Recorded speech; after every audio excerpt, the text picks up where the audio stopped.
خدا پر بھروسہ کرو اور اس بچے کی طرح کرو جس کو اگر ہوا میں اچھالا جائے تو ڈرتا نہیں، ہنستا ہے۔ اسے پتا ہے کہ مجھے پیار کرنے والا کبھی گرنے نہیں دے گا۔ کسی پر تب تک بھروسہ نہ کرو جب تک تم اسے اپنے لیے غصے میں نہ دیکھ لو۔ اس انسان کو کبھی مت گنوانا جس کے دل میں تمہارے لیے عزت، پیار اور فکر ہو۔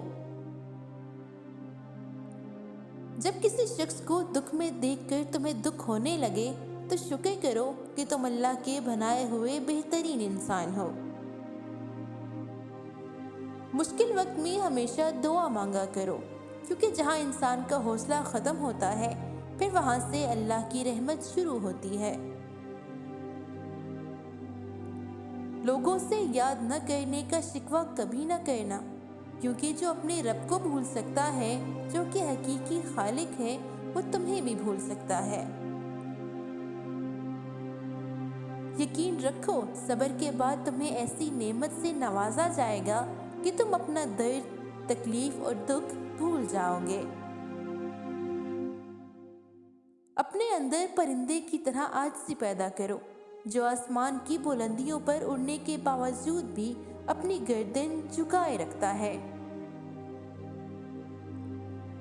خاموشی علم والے کا زیور ہے اور جہالت کے لیے پردہ ہے۔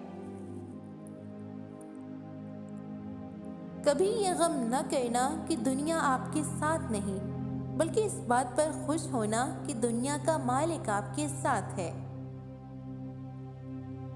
اگر انسان کو تکبر کے بارے میں اللہ کی ناراضگی اور سزا کا پتہ چل جائے تو انسان صرف فقیروں اور غریبوں سے ملے اور مٹی پر بیٹھا رہے۔